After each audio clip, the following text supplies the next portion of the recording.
I was a little, first, let me talk a little bit about what I wasn't crazy about. Now, I think with this game, you really got to look at the film. I think each side of the ball, as well as the special teams, has to make sure we're really paying attention to what's going on. So from a defensive perspective, we got off to a great start. They hurt us with those screens in the first half. Then they started hurting those screens with the second half. So we needed to be able to make some sort of adjustment to be able to handle that. We did that, but it may have been a little bit late. So we'll be able to get a better feel for that as far as the film goes. So defensively, while I thought we played well, we were inconsistent. We could say we did good things and we took a lot of things away. But the thing we didn't take away, they were able to really hurt us with. That was a concern. Offensively, we didn't get off to a great start, but I think we did come back. We did a good job controlling the clock. We did a good job moving the ball in the second half. I was pleased with that. I thought Tyler, on his ability to be able to make reads, did a good job when he decided to keep it and when he decided to pitch it, when he decided to hand it off. I thought that was good. Again, I've got to look at the film to get a feel for what kind of game the receivers had as well as our offensive line. From a special teams perspective, again, I've got to look at the film. I think we played reasonably well. I think we did okay. I think we outplayed them as far as special teams go, but whether or not we were up to what we should be, I'm not quite sure of that. So, the concerns I have somewhat might be abated after I look at the film, but I'm not going to know that until I look at the film. In terms of what I feel good about, we knew going in that they had a very good quarterback. We knew going in that they did a great job moving the ball in the air. That's what they did today. We shut them down on the ground, but they did do an effective job moving the ball in the air. Too effective as far as I'm concerned. But when we needed to make a play, we did make the play. When they were moving up and down the field on us in the second half, and the defense really needed to stop them with 3 minutes left, we stopped them. I was proud of that. I remember we had the 2 pass interference penalties too that really kept drives alive, and they were on third down. So I was pleased with, I was proud of our effort. I was proud of the way we played in terms of intensity. I was proud of the way our guys that were involved in the game were focused on the different things they were talking with the coaches and themselves on the sideline, is how can they attack something a little bit better? How can they defend against something a little bit better? The coaches, we have to take responsibility ourselves to make sure that was there an inconsistency that was prompted by us. So, proud of our guys, proud of the commitment they made, proud of the effort they gave, proud of how physical they were. What we don't have a lot of problems with normally is just making sure we have our guys on and off the field. That was a little bit of an issue today, specifically with the defense and special teams. We can't have that. I mean, that just can't happen. That's 100% us. 100 by us, I mean the coaches. So we'll get all that straightened out tomorrow. The guys will have off tonight. I warn them to make sure that they make good decisions tonight. Be careful not getting behind the wheel of a car, not do anything that they're not supposed to do. Then we come in tomorrow. Let's really take a good look at the film. And that's basically kind of my initial thought process with regard to the game without being able to study it. Okay? Questions? Yes. I know Jamin only had a couple carries, but can you talk a little bit about him getting playing time and what you saw from him? Well, remember with where we are in terms of the depth chart, like all of our backs are going to get some playing time. So he had, during the hurricane, he was doing something in his half, but his hand got all cut up. So he had like 15 stitches or something in his hand, and he really wasn't able to do much. This week, he practiced all week. He was a little tentative early in the week, looked pretty good later on in the week. Now, he's a big, strong young man, and we wanted to be able to take advantage of that. So you got Kenny, who's a really, really tough guy, but Kenny's small. Then you have Tyler, who's a tough kid as well, but also on the small side. So Jermaine is a man. I mean, he's a man. So I think to be able to switch things up like that was part of what we wanted to see. But pretty much all of our backs are going to get action as we move forward. Because the opportunistic nature of your defense, and in particular a guy like Alex Scarce, is that something that's instinctual in your guys? Is that something you work on day in, day out in practice? How do you try and develop that in your team? So the first play that Alex really made was when we had them backed up on the 1 yard line. He comes through, he's got his hands up, and kind of knocks the pass, and he catches it in the air. I specifically am in charge of that. Okay, so I work that every day. So the ability to kind of jump at the last minute, incredible timing, and to be able to knock down a catch and then score off of that, that's my responsibility as far as the staff goes. What you try to do as a staff, you just try to make sure that the guys understand the responsibilities. And you've got to have, strategically, you have to have a system that's sophisticated enough that it can answer the different types of things that you need to do to be able to handle an attack. But It's got to be simple enough so you can execute. I learned that in the business world. It's got to be simple enough to be able to execute. That's really true for our guys. So our defensive staff does a good job of making sure our guys understand what they're supposed to do, and then they need to be able to read the key and get there. There is no difference in our preparation. It doesn't matter if we played them before or we play them every year. So we looked at every game they had last season. So that was like 11 games. So we studied all 11 games from a year ago. They've had 5 or 6 games so far this year. We studied all 5 of those 6 games. So even though we hadn't played them before, we had a pretty good understanding in terms of what they were able to do. Plus, they played other teams that we play. So the ability to be able to kind of go into a game almost doesn't matter if you have a history or you don't have a history, because you're supposed to be prepared. If we didn't do well because we hadn't seen the team before, then that's my fault. That 100% would fall on me. But each team, and they had the same opportunity, so each team has enough opportunity to make sure you're prepared and ready to go. Even when you're used to seeing a team, it's not the same players, it's not the pros. So our guys graduate, they kind of move on. We rotate new guys in, that type of thing. So it wasn't that big a deal. We handle it like we do every week. Any extra motivation with it being homecoming and Tolbert on the sidelines for you guys? I think we're certainly proud of Mike. We're proud of the career he had here. We're proud of the career that he's having in the NFL. We're proud of what he's done in the Super Bowl. We're proud of what he's done as far as his all-pro career goes. But I think, remember, we have a mission, and our mission is to put a team on the field the coach is going to be proud of. That means we've got to give 100%, 100% of the time. That means all the time. It doesn't mean if there's nobody in the stands, we got to give 100%. If it's standing room only, we build a stadium, we double it, standing room only then.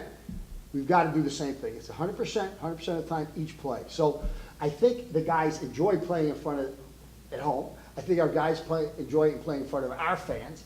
Our guys enjoy playing at homecoming. So that's all wonderful. But that's nice. It doesn't change the job our guys are supposed to do. Coach, how big a weapon is Evan Raymond turning in for you as your punter? Well, number one, remember, special teams. We spend as much time on special teams as anybody does, number one. Number two, I mean, Evan has been terrific with his ability to punt. Now, what you don't think of, while he's done a great job, he's had about 42 yards a punt, his net is 42 yards a punt. So that's not Evan. So that's his protection and guys getting downfield. So I think in the last 20 games, total yards against us on our punt is something like 10 yards.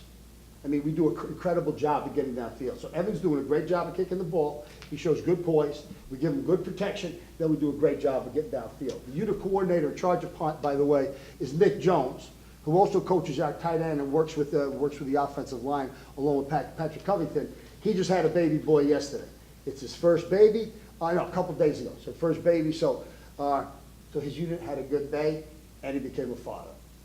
Hey, Coach. Sorry, I didn't want to cut you off there. Well, what are you coming off for, Max? Just despite the defensive touchdowns and the defensive efforts, your guys' offense was outscored by them. Does that concern you at all, even with the injuries? We approach it from a team perspective, okay? So there have been plenty of times when one side of the ball plays really, really, really well, and the other side might struggle a little bit. It's everybody's job to do what they need to do to contribute to the overall success of the team or the organization. So offensively, part of what they needed to do in the second half was use up some of the clock. That was from the end of the end of the third quarter throughout the fourth quarter. We did that. That was a big deal. If we had given them the ball back with 7 minutes to go, I would have been uncomfortable with that. It was the offense that was able to grind the ball out and be effective. It was the defense, though, that was giving up the yardage, right? It was the defense in the second half that was giving up the score. So the offense was doing what they needed to do. The defense struggled a little bit in the second half. But go back to what I said in the beginning, Max, to kind of understand how each part of the game worked out. We'll look at the films. I'll look at them. I always look at all 3 phases of the game, and certainly the coaches will spend a lot of time with their respective phases of the game. When it comes to special teams as well. Did you come up here in uniform just because you think you look good? It's out in the field with the family, so. Okay, all right. When it comes to special teams, Devin Brown, he had 124 yards, making him go over 2,300 return yards for his career. What does that statistic mean for himself as well as having that kind of guy in your back? A little bit of that is longevity, all right? So if you build up a lot of yards and you've been playing for 3 years and you're pretty good, you got a better opportunity to do that. Plus, while we're struggling a little bit this year, it's not the same offense we've always had. For 4 years, we've averaged almost 40 points a game. So we're kicking the ball off. The opponents get the ball. We do a decent job. We kick it. They got to kick off to us. So I think the combination of all those things wind up coming together. Devin had a remarkable year last year as a kick return specialist. The year before, he had a remarkable year as a kick return specialist. He's not yet playing this year as effectively as he did a year ago. So we're proud of Devin and the job that he's doing, but Devin needs to do a little bit better. What about Kenny Daniels? A pretty nice game from him today. Just what are your thoughts on him? What do you want me to say, Kenny? What do you say? You're asking the wrong thing. I think one of the things that, we know we can count on Kenny for, how much do you weigh? 185. Come on, what do you really, 175? 185. Kenny has made a name for himself as one of the finest special teams players we've had here. And now when we've needed him offensively, he's been able to step up and do a good job for us. What I know we will get from him is 100% of the time. You got to do a better job having 2 hands on the ball at the end of the game. But I know we can count on him to be able to do that. So I always know that, Kenny. And that's frankly the only thing I've ever asked for. Give 100% of the time. Anything else for Coach? Yeah, Coach, quick. I thought Dave had mentioned, Coach Patno had mentioned, you guys aren't throwing as much, obviously, as you might have if you hadn't had all these injuries at quarterback. A lot of guys touch the ball in the running game, some end arounds. Is that a plan to try to be a little more creative and get some of your playmakers involved in different ways? Yeah, so what we try to do is, when we had Alex Ross, we had an All-American at quarterback. There was one type of offense we were able to run. We've always had for an All-American type at our running back. Now, Hop's hurt now, but hopefully he's going to come back later on in the season. When you're playing with Tyler, there were a lot of quarterbacks ahead of Tyler. So I'm proud of Tyler's effort by going in there. He keeps his poise, and he'll make his plays. He's not that big. He's not the fastest guy in the world. Doesn't have the best arm in the world. But he's a winner. He's a winner when he played at Myrtle Beach High School. He's a winner for us now. What coaches do, coaches will say, we always adapt to our players. The reality is that's not what they do. The reality is they expect the next guy up to fit in to the system they have. What I'm proud of with our staff, offensively, defensively, is that we do a good job of adapting and adjusting. So the type of offense we would have with an Alex Ross and a Hop at quarterback and running back is not exactly the same offense that we have today. So how do you adapt and adjust? So you're asking our guys to do what they can do, not hope what they can do. So the game plan that we have offensively, and I think what we do defensively, our guys can execute that game plan. So then we've got to be effective doing that. Did I answer your question, Alan? Somewhat. No, I'm sorry, I didn't mean to. Well, it was more again. about just trying to get some of your play, since you're not throwing the ball more, you've got a We're lot of adapting, talent at wide okay. receiver, yes. So therefore, we're adapting and adjusting to our talent. So if we have more guys at wide receiver, we're bringing them back into the backfield. We'll pitch to them on the outside. We know we would throw to them, but we don't throw the ball as much. That doesn't mean they can't carry the ball effectively. So we're doing exactly what you pointed out. That's what I mean by we're adapting and adjusting to the skill sets we have. If we weren't using our wide receivers in the backfield, we would not be adapting and adjusting as much as we need to. So we're not trying to get more guys touches.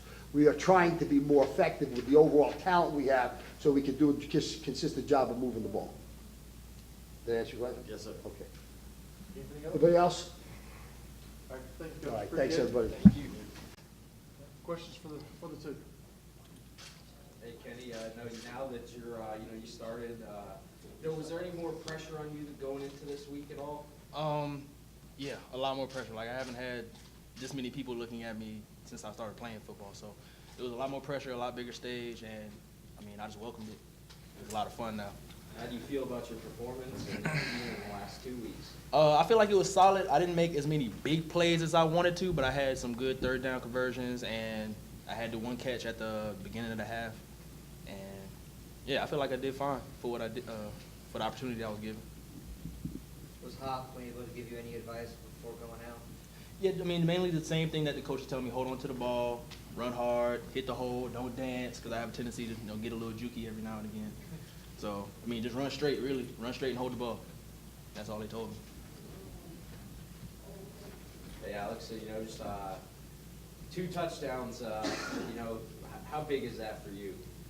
I mean, it's huge, obviously. It's a great time when defense can come up and get turnovers, and especially when the offense sometimes, it's not the same offense we've had, so sometimes we have not put up as many points as we want to. So that means that we got to, step up and make big plays on defense. And I was glad I was fortunate enough to do so tonight.